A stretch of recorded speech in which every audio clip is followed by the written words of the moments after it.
Hi, in this video I'm going to be making this really cute little bookworm, and the polymer clay I use to make all my figurines is original Sculpey White, and as you can see it's extremely soft, so it's really easy to condition. It's lovely and smooth and strong when it's baked, but I do find it's a little bit too soft to make figurines. So what I do is I condition the really soft clay because that's really easy and quick to do, and then I can add my own colour, which is optional, and then I mix in a firming powder which makes the clay much firmer and easier to work with. So this is actually the white clay that I took 5 minutes to just condition, colour and firm it, and hopefully you can see it's much firmer and it's all ready now to start on the little bookworm.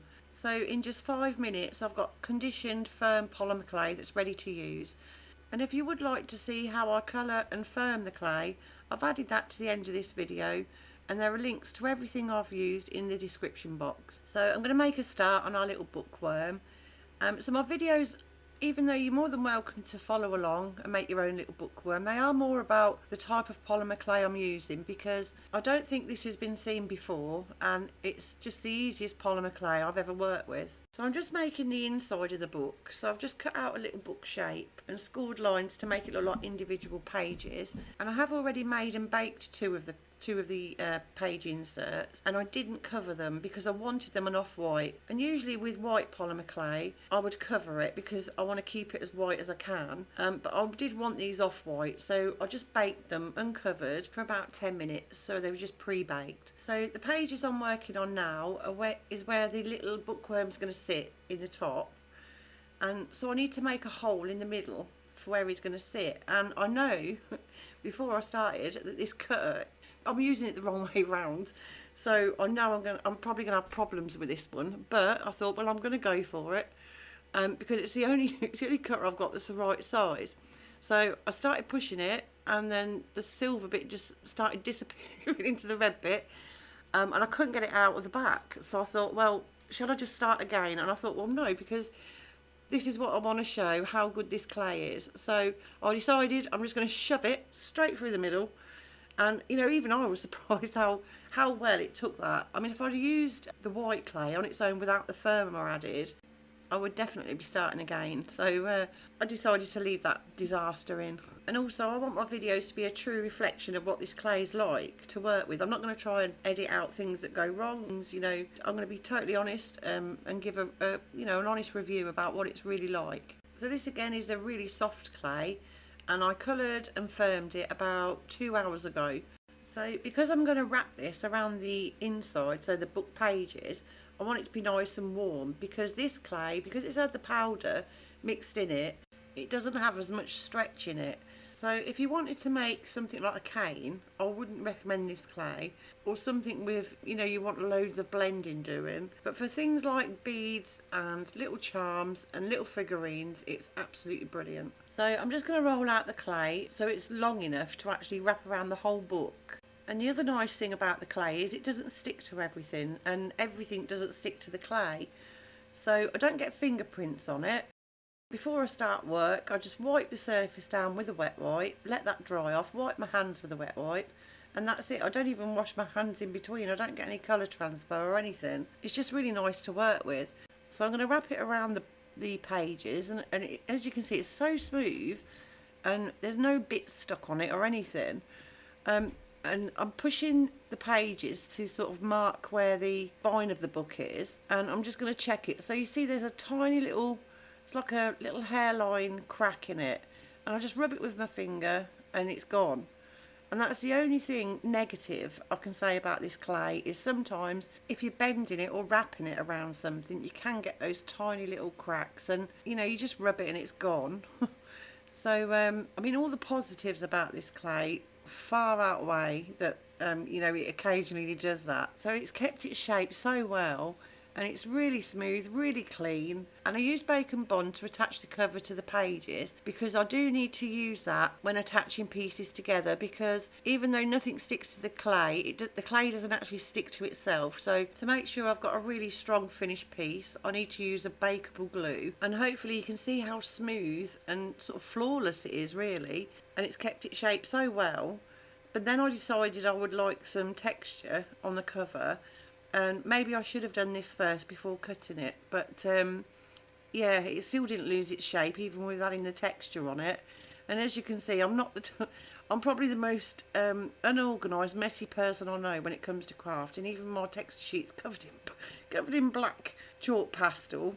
But using this stuff, I don't really need to worry as much as I used to. So that's that little book done now. I've already done the light brown book, and I'm going to go straight on to do the final one. And this is the one that the little worm's going to sit in. So it's going to go on top. So I'm just doing the same as before. I'll cut it out, and I did actually remember this time to texture it before I trimmed it all round the edges. And I just used a plastic lid off a container, because you can just use anything for texture with this clay because it just lifts straight off. So if you're using it in moulds or with texture sheets, you don't need any release agents at all. It just pops straight off. So I'm just doing the same as I did with the first book. I didn't get any cracking problems with this one at all. So I'm just trimming it down, and then I'm going to put them all in and bake them. I don't cover them. I'm going to bake them for 45 minutes. Now they're all baked and cooled down, and I'm going to bring them right up so we can have a good look at them. I used some little letter stamps for the light brown one. I didn't record doing that. I thought I'm not going to record all of them. And then I used I used a skewer to mark, you know, what the edge of the spine. And as you can see, there's absolutely no cracks in them. They are super, super clean, so flawless. And I've literally just made them and baked them, and that's it. I don't have to do anything now. I don't have to clean them or anything. So I'm making a start on the little worm, and I'm sorry, I did lose the very beginning. Well, I didn't lose it. I forgot to press record at the very beginning, so you've missed me sort of warming up the clay. I rolled it into a ball and made it into a worm shape. So I'm just making sure that he fits into the little hole, and he fits in there fine. So I'm going to grab a tool and just make some little lines around him, make him look more wormy. And I'm not going all the way around, I'm just sort of at the sides and in the middle. Finish those off, and then I'm going to give him a couple of little eyes. So there he is so far. I'm just using a tiny little ball tool. I could have used a cocktail stick, it does the same job. Give him some little eyes, and then I think I'm going to use some dark brown chalk pastel and just shade him around the edges, make him look a bit sort of dirty, like a little worm would. And I'll decorate the books, stick them all together, get them baked, and we'll bring them back and have a good look. So here he is, he's all baked and cooled down, and I think he's quite funny. I'm really pleased how the books turned out. You know, they're so tidy, and the edges are so sharp and clean, and I'm pretty pleased with him. So I did add some grass and some little ladybugs. I made a little snail for the front, and I gave him some pink cheeks. So yeah, he was really easy to make with that clay. I should mention that I did change the top book, so the green book, I wasn't happy with it. I thought the inside was too thick. So I mixed some white and green and made a new one, and it was a bit of a job getting it apart because I'd already baked it. Yeah, that bacon bond is really good stuff. So in my next video, I'm going to be making something like this. So one of these little owls, probably the one on the log. And these two were made with soft polymer clay that I'd found myself. And if you would like to see how that's done, that's coming up next. So this is the soft original Sculpey White. And first thing I'm going to do is colour it. So I'm not going to fast forward this video, I'm going to be doing it in real time.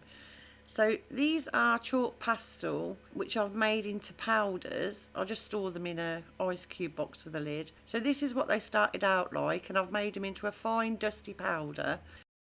It takes about 10 minutes to do about 8 colours, and there is a video on my channel, it's a really quick video, that will show how to prepare the chalk pastels really quickly, and so there's no lumps. But there must be soft chalk pastels and not the harder, waxier type. So the first thing I'm going to do is just shove it in a bag, because it just saves on making a mess. I'll just save all my bags from like veggies or anything like that and use it for this. And I'm just going to mix it in roughly. So as you can see, it is super, super soft, so it's really easy to get it mixed in. And this clay is already conditioned now, because it is so soft. It takes literally a minute to condition it. And to start with, it's not going to like it. It's going to try and separate. But I just keep mixing in that powder, and it doesn't take long. And I only need to mix it in roughly, because the next step is going to finish off this colour mixing for me. So I just keep squishing it until I get to a point when none of the powder's trying to escape, and I'm nearly there, I think. I mean, I was going to fast forward this video, but I think sometimes it is nice to see in real time, you know, how long it takes, because it is really fast. Because to have one colour ready, you know, condition coloured and ready to use in 5 minutes, for me is really good, because I was really struggling to condition the firmer polymer clays and spending hours sometimes, you know, trying to get them into a good condition to work with. So this is ready to firm now, and this is polyfirm powder. So just dustings of this powder mixed into the clay is going to change it from really soft and much firmer, so I can make my little figurines. And all I do is I drop it carefully into the bag, shake off the excess, and you need like that, just a real fine dusting, and then I'll start mixing it in. And I do wear a mask, gloves, and protect my eyes whenever I'm working with powder products. So really that's all I'll do. I'll keep mixing in light dustings of the powder until I'm happy with the firmness of the clay. And I've never had to use more than 3 dustings, even with a large piece of clay. So either 2 or 3 dustings and it's all nice and firm and ready to use. So to sort of sum up what I think this clay would be good for is, it may help people who are really struggling to condition the really firm and even softer polymer clays, because you know, it's really easy to do and it's quick, and you can store this clay actually for years. I've made some in 2019, got it out of the cupboard the other day, and I'd conditioned it and got it ready to use in about 2 minutes, and all I did was roll it around in my hands for a couple of minutes. It was ready to go, it was ready to use again. So that was 6 years it had been sat. So hopefully this video shown how easy it is to work with and keep clean. It saves a lot of time, and it also saves some money, because a box of this original Sculpey White, you get 28 ounces in a box, and I get it from Amazon, and it's £13, which includes the delivery. So you know, it saves me a lot of money as well. But I think I mentioned before, I wouldn't recommend this for projects that need a lot of stretch or loads of blending.